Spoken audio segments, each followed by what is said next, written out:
this is Lonely Dad, and welcome back to, Supanova. We have this lovely author here. Hey, it's Sorab from Silver Fox Comics.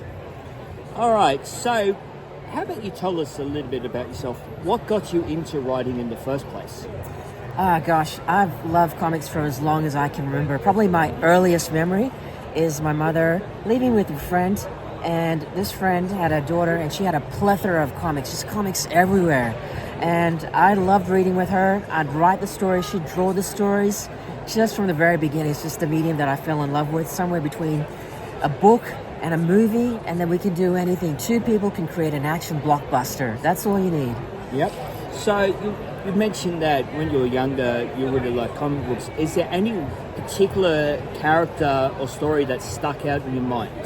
Yeah, well, I grew up in Malaysia, so I was there certainly just the first 5 years. So I grew up a lot of Malaysian stories as well, like Monkey Magic was one of the biggest things. So we had this Tripitaka Pigsy, the fish, can't forget his name, but that story, legend, a lot of Hindu mythology as well. Yep. And of course moved to Australia, and then I think my first introduction to American comics was all the classic Stan Lee, Jack Kirby comics. Fortunately, I don't know if you guys remember it, but the Newton comics were reprints of those classic 60s stories. So I grew up on those, but also always loved manga and anime. So Lone Wolf and Cub is one of my favorite ones as well. Brilliant. Yeah. All right, so let's move on to your character, Bazza the Bogan Barbarian. How about you give us a little bit of your inspirations for this character? Sure. So when I first came to Australia, I lived in a country town called Nyngan. It's a wheat, sheep shearing town, middle of nowhere, population 1,200, population. And coming from Asia, I think we're looking at things, appreciating things in a completely different context. Like we're like kangaroos going, wow, And when I talked to my dad, why did you choose Nyngan, a country town of all the places you could go in anywhere? He was a doctor, could have taken a practice anywhere. Yeah. He wanted to go out into the middle of Australia, really experience Australia as it was. City's a city, but really the heart of Australia is in these country rural towns, these working class things. He also liked cowboy westerns. This was pretty much close to it as well. Yeah. So they're rough and tough things. So I think we grew up listening to those voices and, getting that inspiration for it. And then when our relatives would come over, they should show us something Australian. And, we had Mad Max, Crocodile Dundee, The Man from Snowy River, Anzacs. But really, there's not a great deal of pop culture heroes. So it's like, why isn't there one? Let's create one of our own. We've got a great sense of irreverence about that Australian spirit, our language, our flora, fauna, our attitude. We're going to create our own action hero, and his name's Bazza the Bogan Barbarian. So we took Australia over the top and put it in an action setting. Zombies, aliens, vampires, and our own twist as well. Carnivorous cane toads on a cruise, vampires and Vegemite. Yeah, just on a mission to create an Aussie action hero. There is a big, colourful cast of characters that you have in your books. One question I always get asked about one particular character is the Drop Bear. So can you tell us a bit more about the character of the Drop Bear, name, and your inspirations for that character? Drop bears. Well, drop bears, we always had a lot of fun with tourists. Like, you've got to put Vegemite behind the ears. I think it was going to drop by. And that's been around since, World War II. I think the Aussie soldiers were fooling the American soldiers. You got to put Vegemite. So, we have a lot of fun with drop bears. And it's just ironic, they're so cute, but they're going to attack you.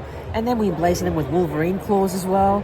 And the funniest thing is that in Australian alien invasion, they're actually the pets of Baz's grandmother. She's got koala bears as pets, but actually they're drop bears pretending to be koala bears, and she doesn't know they're actual drop bears. Yeah. So it's a bit of a little gag in there as well. But again, it's just one of these cultural things that we've grown up that somehow hasn't been taken advantage of and really shown to be how much fun Australian culture and heritage can be, and all this mythology. So if there's a bit, we needed a psychic for Bazza, that's got to be it, the Drop Bears. Yeah, thriller and killer. Okay, Bazza has a family. It's an interesting dynamic for the family. How about you put it in your words, the dynamic of his family? So Bazza's married to Shazza, but really, actually, they're at each other's throats all the time. In fact, they're in separation. They're separated. Well, I don't know. It's kind of a friends with benefits thing too. But they're not quite together, and still haven't quite moved on. They still live. They just can't. They love each other, but they're going to kill each other at the same time. I'm sure most of us in relationships relate to that as well. Yeah. But, Bazza, Bazza Shazza, she's just as tough as Bazza. So there's Bazza, the Bogan Barbarian, and we've also nicknamed Shazza, the Savage Slayer. And, it's a great family dynamic. They're at each other all the time. You going to the sales games tonight? No, we've got an event, unfortunately, after this. Yeah. Okay, yeah. so if you were to choose one of your books to recommend right now, which one of your books that must be read? They're all standalone adventures, but if you're going to start at the beginning. Sydney Zombie Apocalypse. You get to meet Bazza and Shazza for the first time. Get to meet Michelle, his daughter, Arrow, and it's Sydney locations all the way through from Luna Park, Opera House, Sydney Town Hall, and the zombie outbreak has happened. Bazza is out to rescue his daughter, who is on a date. Unfortunately, she's caught in the zombie apocalypse. She can't get home, and Bazza's out to rescue her. And his weapon of choice, it's the Bradman bat. It's not just any cricket bat. It's a bat signed by Sir Donald Bradman. It smashed the palms and it'll smash the zombies. And, again, Shaz is like, don't take the bat, not the Bradman bat. She goes, it's worth a fortune. It'll be worth even more once I smash the zombies with them, Bazza says. So he's off there, and it's a great rollicking adventure across town, just to get home. Okay, you just mentioned Bazza's daughter. We haven't touched upon her yet. Tell us a little bit more about her and her role in the stories. Yeah, so we're each of the books that we're evolving the family structure. So really, Bazza and Shazza is the forefront center of the first book. She also teams up with Bazza trying to get home. Her boyfriend's been killed over by a zombie. Wasn't a good choice for her. Bazza was actually quite happy about that as well. And so they're on a mission to get home. She steals a tank. And they're going to romp through the city. And in Vampires and Vegemite, she ends up dating a vampire. And guess who's got to rescue her? Good old dad as usual, Bazza. Yeah, and he's already had his bit of a sixth sense about who this guy was, Yeah. So, out of all the cover art for your books, which one could you show us which is the most proud of? Oh, gosh, I could not choose which one I'm most proud of. But let's go. We've been talking about the Drop Bear, so let me see if that comes up. That is Australian Alien Invasion. That's the first time you meet the Drop Bears. Thriller and Killer, you can see they've got Wolverine claws. Thriller's giving you the finger there. But, and there it is, Bazza, one of our iconic poses of Bazza with the bat. Yeah. Okay, so when was the first time you saw someone dress as Bazza, and how do you feel about that kind of thing? What a compliment. Yeah, our good friend Wade joined us, dressed up as Bazza, went all out. Cricket bat, not just that, he had drop bears on his shoulders as well, just the full works. Little claws as well. I think the drop bears got mauled by his little dog at home, is that right? Yeah. Unfortunately. Yeah, that's, good old Wade turned up, and that was incredible. Yeah, absolutely, yeah. All right, so besides the books, any other series besides the Bazza books that you've written? We have. Initially, when we started, we did a number of different books. I wrote for Zorro, that iconic character, the Antonio Banderas movies you're probably familiar with. We worked on a kids book called The Adventures of Rudy Cool. We did Zombie Cities, a short story of zombie outbreaks all over the world. Another kid-up book called Geeks versus Jocks. So in those first 5 years, really trying to feel the waters. What's going to work the best? Bazza came out the one, so that's what we're going forward with. Yeah. Okay. You touched upon Ruby? Rudy Cool. Ruby Cool. Yeah. I got a signed copy for my nieces and nephew, and they are absolutely obsessed with the book. One question I get asked a lot of the time by at least one of my nieces is, will you write any more for the character? I would love to. It's a tough market to find. I think it's because our audience that gravitates to us are zombies, horror, action. Yeah. And it's a different audience for Rudy Cool, and unfortunately, it's hard to put both these different genres into the same table. Yeah. So the great books, I'm not sure how we get out to that. It's a bit of a challenge for us. So I'd love to know how I don't know if we need to split the tables or not and have one table that's just Bowser, and another one that's got our Kidult's book with Rudy Cool and Geeks versus Jocks and all the other ideas Yep. of Rudy Cool adventures that we've got in our heads. But yeah, we've got to figure out. It's a bit of a puzzle. Yeah. We've got a core audience for sure for Bowser and that action zombie Australiana series. And I think people that might like Rudy may overlook us because I think, and our wall is just all action as well. It's tricky how we balance these two different genres together. Yeah, it's tricky. Yeah. Sure. All right. Besides the books, any kind of merchandise that people can get online? Yeah, absolutely. Merchandise. So we do a book once every 2 to 3 years, and we're starting to release some merchandise to try to raise funds for the next book. One of them, I didn't see this, is our first ever Baza enamel pin badge. Oh, pearl badge you can pin on your back. So really thrilled with that one.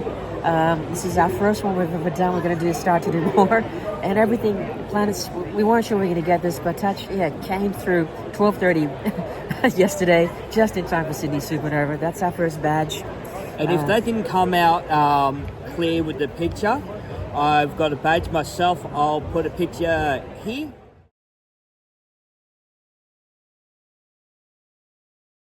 That way you can have a better look at it.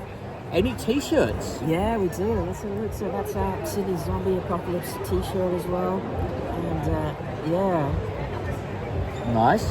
Yeah, fantastic. I think we've almost sold out of it. I think we've got like maybe 10 left out of the 40 that we brought here this weekend. So that is thank good. you so much to the fans for backing us. It's been our super fans that have really been purchasing these ones. The new fans are coming in buying the books. The fans that have got everything already, they're really been supportive in buying the badges and the t-shirts. So thank you very much, everyone. So could you show us some of the covers of the books that people should be looking out for? Yeah, for sure. Okay, so we kick off with Sydney Zombie Apocalypse. Bowser and Shaz on the front cover. That's the back of it, that incredible city landscape, Sydney Opera House, the Bat. That's the first in the series. Second one was the Outback Adventure, which we mentioned, Australian alien invasion with the drop bears. There it is, that's the Outback Adventure. You meet Dazzler, his dad, his grandmother. His grandmother did a face swap with Bob Hawke, but never gave the face back. She's rough and tough as guts. And our really Australian one. I think we've ever seen this before. It's cane toads, not just any cane toads. Carnivorous cane toads on a cruise. It's our version of snakes on a plane. And hell breaks loose on a cruise there. Yeah, and t-shirts. And then we started with vampires. Oops, upside down. Vampires and Vegemite. This is our antidote. If you think garlic's going to protect you from vampires down under, you're going to get fanged at first sight. What you need is Baz's Vegemite. There we go. And that's the drop bears battling the vampires. Bazzer as well. Yeah, there are 4 books in the series. All right, so I see that Bazza wears a very iconic Rabbitohs jersey, which I'm rocking something similar right now. What was your inspiration for using the iconic Rabbitohs jersey? Oh gosh, I mean the Rabbitohs are known worldwide. Even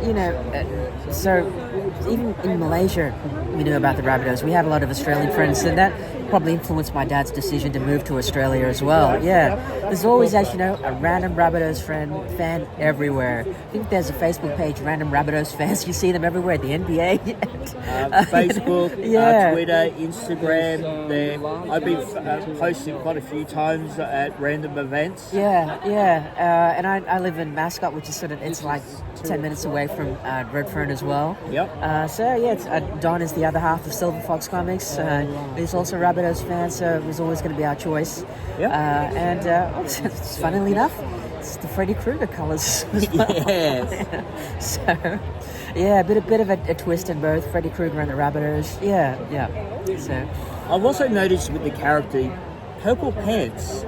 Any inspiration behind that? Because it's a very interesting choice for colour of pants. very observant. That's our homage to the Hulk. So, yeah, Simon Wright, our colorist in Melbourne, that was his choice. initially said purple, and what do you mean purple? And yeah, did it, and yeah, it works. Yeah, Hermione, he's like, Hulk did it. Okay, Basil will do it as well. All right, so we've mixed of combinations: the Hulk, Freddy Krueger, the Rabbiters. Yeah. Okay, so we've seen how Basil started and how he's going. What is in the future for Basil? What's the next story going to be focusing on? Yeah. So, I mentioned carnivorous cane toads, something that's very distinct to Australia. And so, we've explored zombies, aliens, vampires. Now, we're thinking of werewolves, but again, we try to localize it as much as we can. So, we're going to go with were-dingoes. Were-dingoes are next, and also another animal that hasn't been really focused on, quokkas. But it's going to be killer quokkas. So it's a bit of another family story. Family's a big part of it. The next book is called Auntie Wendy, the Were-Dingo, and the Killer Quokkas. So hopefully, fingers crossed, 12 months' time, we'll have it at Supanova. June 2025 is what we're aiming for. Yeah. Okay, I once had an Australian author tell me that you made it big when people start writing fan fiction about your characters. Have you read any of the fan fiction that is floating around at the moment? This fan fiction of Basil? Yes. Serious? Yes. No, I haven't. No. Oh, really? Yeah. No one's even told me about. No, really. Yeah. You? Maybe. Excellent. Oh, really? So yeah. Oh, send it to me. Yeah. Because I know some authors don't like reading fan fiction because they're worried that it might influence their storytelling going forward, or if they use fan fiction that they're going to get sued for using other people's ideas. Just wondering how your view on that kind of thing is. I think that those that are faithful to the spirit of the IP, so I'm sure, we've known you for, 4 or 5 years now. I'm sure you're going to be faithful to the adventure and the spirit and the fun and the irreverence, especially the irreverence of Basil the Bogan Barbarian. So I think as long as we're, truthful to it, I think it's going to work out well. So I'm really excited to read this. Yeah, absolutely. Yeah, and we always welcome inspiration from people. We talk about, open sourcing as much cultural inputs as we can. So, someone was talking about what does it say? The combat wombat. Combat wombat, yes. So, you never know. It's my turn up. Right, I hadn't even thought of quokkas before. And I think I asked someone, what would you do? What's the next Aussie animal? And he said, as a joke, quokkas. And I banked it. And then 6 months later, it's like, the cutest thing in the world, let's make them killer quokkas. Let's do it. So you never know what comes up. Yeah. One thing that has been suggested to me, which I didn't even think about, kangaroos.